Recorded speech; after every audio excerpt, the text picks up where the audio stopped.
We continue now at the top of Daf Ayin Hey Amud Aleph and Meseches Kiddushin. This is Kiddushin Daf 75a. The Tosefta continues with Rabbi Shimon ben Gamliel's opinion. Kol shatan nose bito, in any situation where you're able to marry his daughter, a person's daughter, atan nose almanusa. So in such situations, you're also allowed to marry his widow. V'chol she'iyatan nose bito, and if you're not allowed to marry his daughter, iyatan nose almanusa, you're not allowed to marry his widow. And Rashi explains, Kol shatan nose bito la kohen kamer. This is talking about a kohen, meaning to say if the kohen is allowed to marry the person's daughter, he's also allowed to marry his widow, l'kaman meforesh, and later on this will be explained. And the Gemara continues, Mai ika bein Tanakamu vein Rabbi Yossi. What's the difference in the Tosefta between the opinion of the Tanakama and the opinion of Rabbi Yossi? Amar Rabbi Yochanan says, Mitzri sheni ika beinayu. The difference between them is a situation of a second generation Mitzri. And Rashi explains, Mitzri Sheni Ika Beinayu, the difference is a second generation Mitzri. La Tanakama, according to the Tanakama, Kol Mitzri Stam Ha'asr Bekal Kamer means any Mitzri, any Egyptian who's asr to come into the community. So that individual, you have a situation where he passes the woman, he disqualifies her from the kuna if he has relations with this woman. V'afilu Sheni, even if he's a second generation Mitzri. Umiu Shlishi Lav Mitzri Karile. Now, if he was a third generation Mitzri converts, that's already not even called a Mitzri. The Yisrael Ma'al Yehu, that's a full-fledged Jew. So that's according to the Tanakama. Any Mitzri is going to be considered, even if it's a Mitzri Sheni, meaning is going to be considered Asr Bakal, and he's going to disqualify the woman from the Kuna. That's not going to be true. According to the opinion of Rabbi Yossi, the Mitzri Sheni is not going to count. And the reason why the Mitzri Sheni is not going to count, according to Rabbi Yossi, is because, again, the way Rabbi Yossi phrased it was anyone whose child is disqualified, so then he causes the disqualification of the woman. And again, that's not true by a Mitzri Sheni, because already by the third generation Mitzri, that third generation Mitzri is considered to be a full Yisrael. And the Gemara continues, Shnehem lo lamdu ela mi kohen gadol ba'almana. They both learn it from the case of a kohen gadol with an almana. The Tanakama savar ki kohen gadol be'almana. The Tanakama holds it just like a kohen gadol with an almana. Ma kohen gadol be'almana should be also ba'avera. Just like if a kohen gadol has relations with an almana, that's considered an act of relations. That's an avera. Uposel bon, it creates this disqualification in her. She's disqualified from the kuna. Afkol should be also ba'avera. Posel, so too that's true. Anytime you have an act of bia, that's an avera. It creates this disqualification. Rabbi Yossi says, Ki kohen gadol ba'almana. No, when we're comparing to kohen gadol ba'almana, it's as follows: Ma kohen gadol ba'almana shezaro posel, uposel, just like by a kohen gadol with an almana. So the child is going to be disqualified, and he creates this disqualification. Afkol shezaro posel, so too in situations where the child is disqualified, that's where the disqualification is caused. Le'afuke mitzri sheini she'ein zaro posel, that comes to exclude a second generation Mitzri convert. The child of that Mitzri is not going to be considered disqualified. The Yamar Kruk, as the pasuk says, Bonim asher yivoldolem dor shlishi yavolem bekal Hashem. It says the third generation, they're allowed to enter into the community of Hashem. Again, when we're talking about this Mitzri that converts. And Rashi explains, Mi kohen gadol ba'almana, they learn it out from kohen gadol with an almana, shematzinu shemechalel la b'biyasa. We find that again, with the act of relations, a kohen gadol with an almana, that profanes her, that makes her disqualified from the kuna, kedi alfinon l'kamon, like we'll learn later on. Milo yechalel shnei chilulin b'mashma, we learn it from the pasuk. Milo chsiv lo yachel echad lo v'yachad lezaro posel esisha b'biyasa. We learn out from the way the pasuk is phrased that he disqualifies the woman with his act of relations. Afkol u'mitzri sheni b'yasa ba'avera have also by mitzri sheni. That's an act of bia, that's ba'avera. And so again, that's the distinction between the Tanakam and Rabbi Yossi. And the Gemara continues, Rabbi Shimon ben Gamliel, Rabbi Shimon ben Gamliel says, Kol shatan nose bito, atan nose almanu. So anytime you have a situation where you're allowed to marry the person's daughter, you can marry his widow as well. V'chol she'atan nose bito. But if you're not allowed to marry his daughter, atan nose almanusa. So then you're not allowed to marry his widow. And so the Gemara asks, Ma'ika ben Rabbi Yossi, Rabbi Shimon ben Gamliel, what's the difference between Rabbi Yossi and Rabbi Shimon ben Gamliel? Again, it seems similar. It seems to be dependent upon the children, according to Rabbi Shimon ben Gamliel. And the Gemara answers to that. Amar Ula says, Ger Amoni uMoavi Ika Beinayu. The difference is, let's say you have an Amoni or a Moavi who converts, that's the difference. Ushneim lo lamdu elami kohen gadol ba'almana. And again, they're both learning it out from kohen gadol with an almana. The Rabbi Yossi savar, Rabbi Yossi holds ki kohen gadol ba'almana, ma kohen gadol ba'almana shazaro pasol uposel. It's like kohen gadol ba'almana, just like by a kohen gadol with an almana, the child is disqualified, and therefore he disqualifies her. Avkol shazaro pasol posel. So to anytime the child is disqualified, it disqualifies her. For Rav Shimon Gamliel, but Rav Shimon Gamliel says, kohen gadol ba'almana, it's like a kohen gadol ba'almana, ma kohen gadol ba'almana shekol kol zaro pasul. By a kohen gadol ba'almana, all of the children are disqualified. Af kol shekol zaro pasul, so to it applies only where all of the children are disqualified. Afilo nekevos, meaning even the girls. La'afuke ger Ammoni or Moavi, that comes to exclude the convert from Ammon and Moab. The nekevos havik sheiros lava bekal, that over there we say the girls actually are allowed to enter into the community. That's why it's different over there. The Amar Mar, because the master said Ammoni velo Ammonis, the prohibition is only on the male Ammoni, not on the Ammonis, not on the females. Moavi velo Moavi, same thing by Moab. It's only the converts who are males from Moab that the prohibition applies to. It doesn't apply to the females. And Rashi explains, Ger Ammoni or Moavi Ika Beinayu, the difference between them is let's say you have a convert from Ammon and Moab, Rabbi Yossi Posel, according to Rabbi Yossi, that individual is going to disqualify her from the Kuna Yeshmi Zaro Shu Posel, because if he has children, those children are going to be Posel. Not all of the children, but the males will. Shazachar Masurim Esrolam, the males are prohibited forever. Rabbi Shimon Hoelu Vito Ksheira. But according to Rabbi Shimon, since his daughter is actually kosher, the Ammoni velo Ammonis, because we understand it means the males and not the females, Al Manuso Nami Ksheira. So his widow also is going to remain kosher. And the Gemara continues, Amar Rav Chisda says, Hakol modim ba'almanas isa shepsula l'kuhuna. Everybody agrees, let's say you have the widow. Isa over here means to say she's a widow with somebody who might have been a cholol, so she is disqualified from the kuhuna. And the Gemara explains, what does Rav Chisda mean when he says everybody admits? Man mekel b'hani tanai. Who is the most lenient of the tanaim that we just said above? Rabbi Shimon ben Gamliel. It's Rav Shimon ben Gamliel who's the most lenient. Again, he said that if you have a situation where the daughter would be okay, then it wouldn't disqualify. The Kamar, he said, Kol shatanose bitu, if you can marry his daughter, atanose almanusa, then you can marry his widow. V'chol shi atanose bitu, atanose almanusa, and if you're not able to marry his daughter, you're not allowed to marry his widow. And so therefore we understand from that, l'mu'ute mai, what does that come to exclude? Meaning to say, what does that come to exclude? That we say that there is a disqualification. L'mu'ute almanas isa shepsula l'kuna. It comes to exclude the widow of an uncertain situation, meaning is again, it's uncertain whether the man was a cholol. She is disqualified from the kuna, because the daughter as well in that case would be disqualified from the kahuna. Now that comes to exclude the following tanoim. The Tanan, as we learned in the Mishnah, Hayed, Rabbi Yehoshua, Rabbi Yehuda ben Beseira. Rabbi Yehoshua and Rabbi Yehuda ben Beseira, they testified, Al Almanas Isa Sheksheira. They said this Almanas Isa was actually kosher. Sheksheira lakuna, she's okay for kahuna. My time, and what's the reason? Why are they lenient? Have a sveik sveika, they consider it to be a double doubt.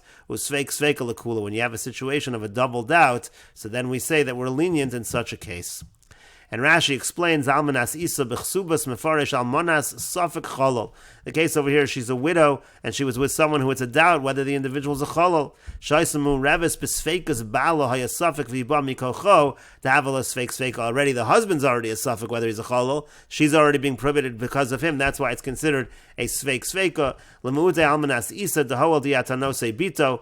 Again, according to this first opinion of Shimon ben Gamliel, it's a problem by Almanas Isa, because since you're not allowed to marry his daughter, Shema Cholol Hay, because maybe he was a Cholol, Utnan Bas Cholol Zachar Psulam and Akuna Liolam, we say the daughter of a Cholol who's a male, so she is puzzled, she's disqualified forever from the Kahuna, Iatano Salmanusa. So that's why Rabbi Shimon ben Gamliel says, you're not allowed to marry his widow. But the other opinion is it's a sfeik sveika, Baal hayasafik, meaning the husband already is a safik, v'hibam mikocholi pasal, she's only disqualified because of him, and that's called a sfeik sveika, and that's why we're lenient in that case, according to Rabbi Yoshua and Rabbi Yehuda ben Beseira. And the Gemara continues at the two dots. The Mishnah said, Vadon bevadon mutter, that according to Rabbi Eliezer, let's say you have a situation of people who are certainly are not allowed to enter into the community, let's say a mamzer and let's say a nesin, so they're allowed to marry each other, but they're not allowed to marry someone who's vadai, somebody who's certainly not part of the community, is not allowed to marry a situation of a suffix, let's say a shtuki, or something like that. That was the opinion of Rebbe Lozer in the Mishnah.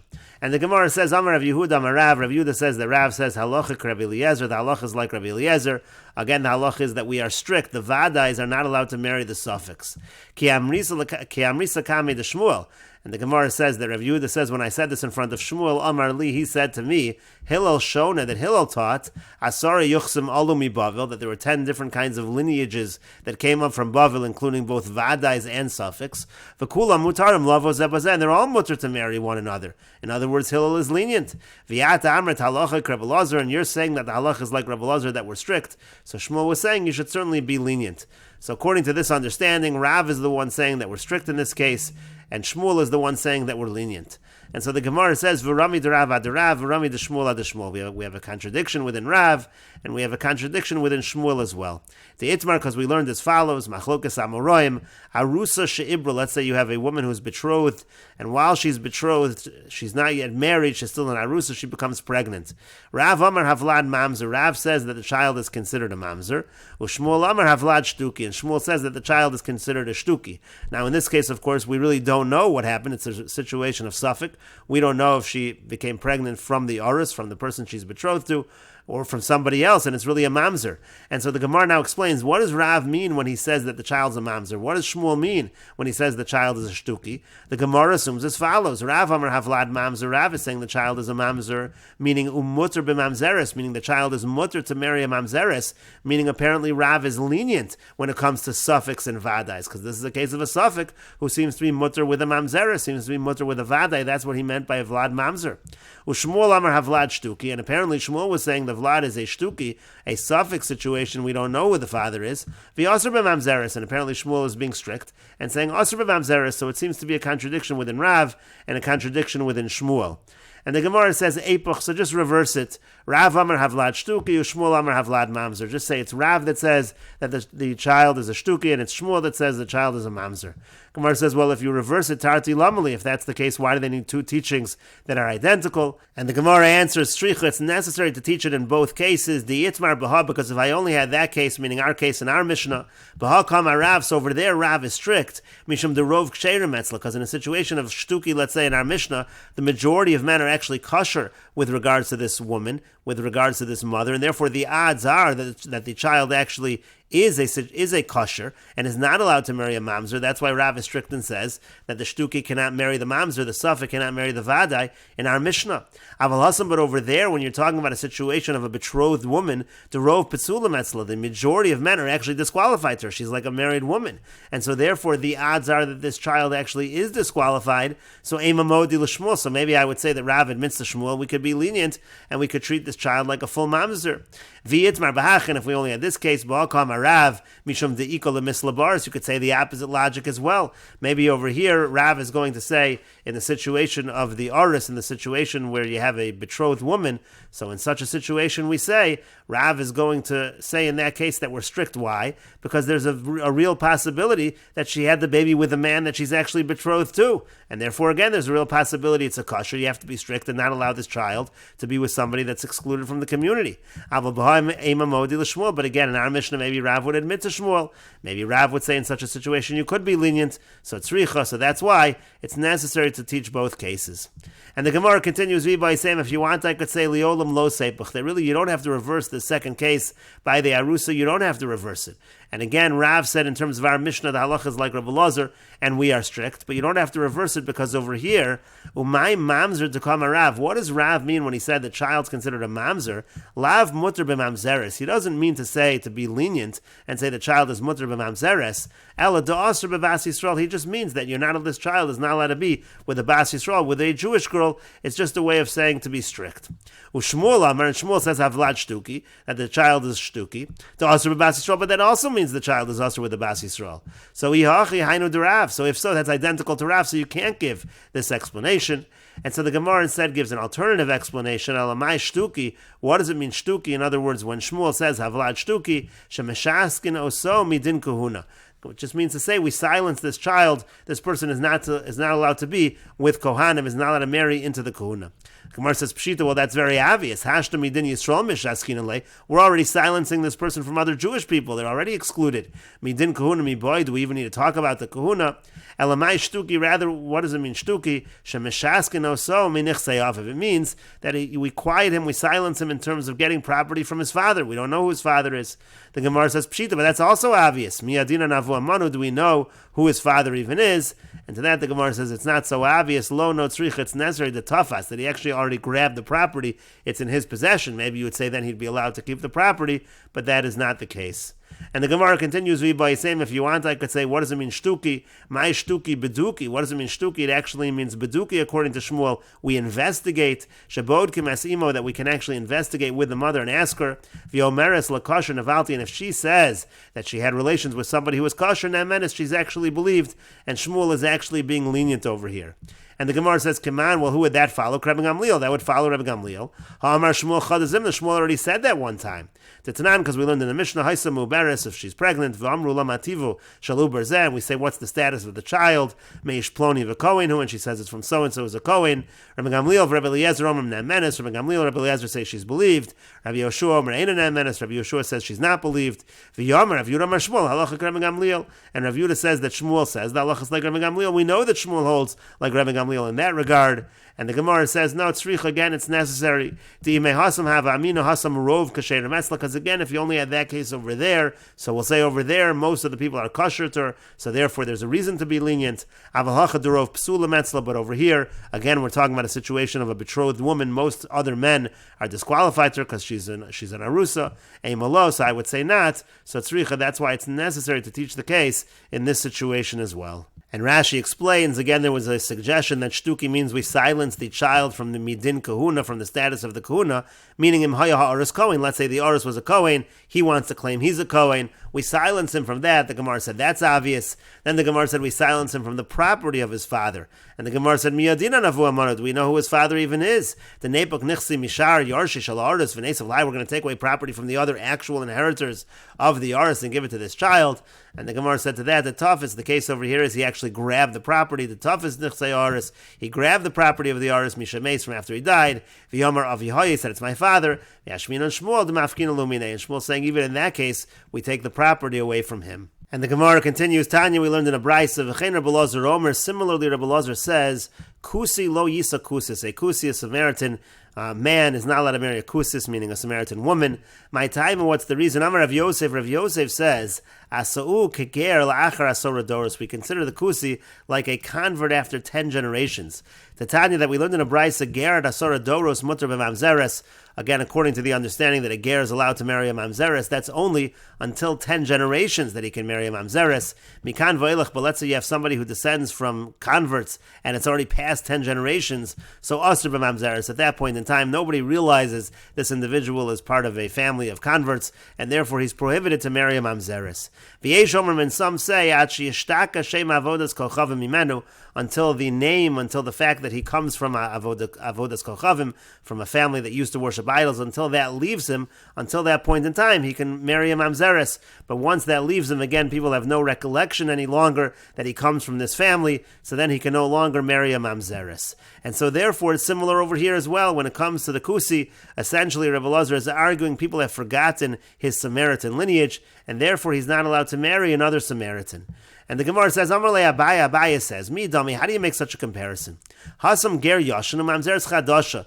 Over there we're talking about where again it's an old convert from generations and generations back, and this is a mamzeres right in front of us. People think a Jew is marrying a mamzeres. They don't understand that he's from a family of converts. So it's understandable to say it's prohibited.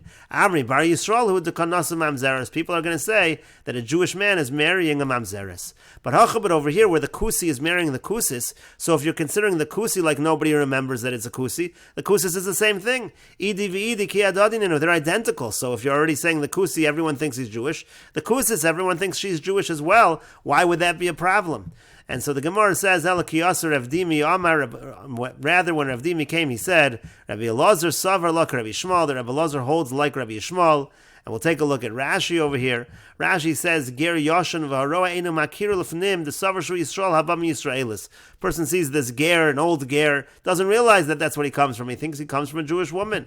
V'hamamzeres chadasha, and the mamzeres is new. Kolomer yedua v'nikaris l'mamzeres. Everyone knows this is a mamzeres. So Amri Yisrael nasa mamzeres. So they say that people are going to say that Yisrael is marrying a mamzeres. Haro Amri Yisrael nasa mamzeres. People are going to say Yisrael is marrying a mamzeres. But here, idi v'idi kadadiu v'igerim yishanim heim hamachzikim zeh hamachzikim eseh bekashus machzikim gam ezu bekashus. If we think that in this case that the male, we understand him to be bekashus, we'll also think the female is. So why should there be any problem? And we will continue with this discussion in the next video on Daf Ayin Hey Amud Beis.